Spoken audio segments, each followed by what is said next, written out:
പ്രിയപ്പെട്ടവരെ നമസ്കാരം. അഗ്രവിഷനിലേക്ക് എല്ലാവർക്കും സ്വാഗതം. ഇത് ഞോനിപ്പഴത്തിൻ്റെ ജ്യൂസാണ് ഞാൻ ഉപയോഗിക്കുന്നതാണ്. ഞോനിപ്പഴം എന്ന് പറയുമ്പോൾ കാക്കപ്പഴം, പ്രകൃതിയിലെ തന്നെ അത്ഭുത വൈദ്യമെന്നാണ് ഈ പഴം അറിയപ്പെടുന്നത്. ധാരാളം വൈറ്റമിനും മിനറൽസും ഒക്കെയുള്ള ഒരു പഴമാണ് ഇത്. ഇത് നമുക്ക് നേരിട്ട് ഉപയോഗിക്കാൻ പറ്റത്തില്ല. പഴുത്ത് കഴിഞ്ഞാൽ ഈ പഴത്തിന് വളരെയധികം നാറ്റമാണ്. അപ്പോൾ ഇതിൻ്റെ രാസനാമം മോറിൻഡ സിട്രിഫോളിയ എന്നാണ്. നമ്മുടെ ശരീരത്തിൽ കെട്ടിക്കിടക്കുന്ന ജൈവ വിഷം, അതായത് ടോക്സിനെ വലിച്ചു കളയാൻ ഈ പഴത്തിന് കഴിവുണ്ട്.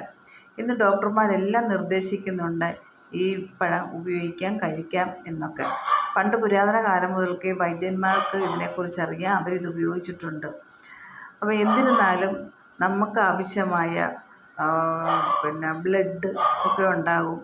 അതുപോലെ തന്നെ ഇത് ഉപയോഗിച്ച് കഴിഞ്ഞാൽ നമുക്ക് ആൻറ്റി ഏജിങ് അനുഭവപ്പെടും.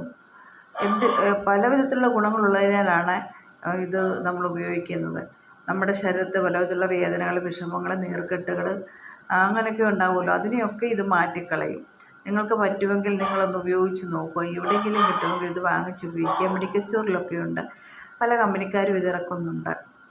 പിന്നെ ഇപ്പോൾ ഇത് കൃഷി ചെയ്യുന്നുണ്ട് എല്ലാവരും. ഞോനിപ്പഴത്തിന് വേണ്ടി കൃഷി ചെയ്യുന്നുണ്ട്. പഴത്തിൽ നിന്ന് നമുക്ക് നേരിട്ട് ഇതെടുക്കുമ്പോഴത്തേക്കിന് ഉപയോഗിക്കാൻ അത്ര ഗുണമല്ല. തേനൊക്കെ ചേർത്തൊരുത്തർ ഉപയോഗിക്കുന്നുണ്ട്. ഇതിപ്പം ഡോക്ടർമാരാണ് ഇത് റെഡിയാക്കി എടുക്കുന്നത് തന്നെ. അപ്പോൾ അതുകൊണ്ട് ലാബിലൊക്കെ ടെസ്റ്റ് ചെയ്ത് ഒക്കെയാണ് എടുക്കുന്നത്. ഇതിനകത്ത് കൊക്കും, ഈ ജ്യൂസിൽ കൊക്കും എന്ന് പറയപ്പെടുന്ന ഒരു ഫ്രൂട്ട്സിൻ്റെ എക്സ്ട്രാക്റ്റൂടെ ഉണ്ട്. ഇത് കുടംപുളിയുടെ ഗുണം ചെയ്യുന്നതാണ് ഈ കൊക്കുമെന്ന് പറയുന്നത്. നമ്മുടെ ശരീരത്തിലുള്ള ഫാറ്റിനെയൊക്കെ വലിച്ച് പുറത്ത്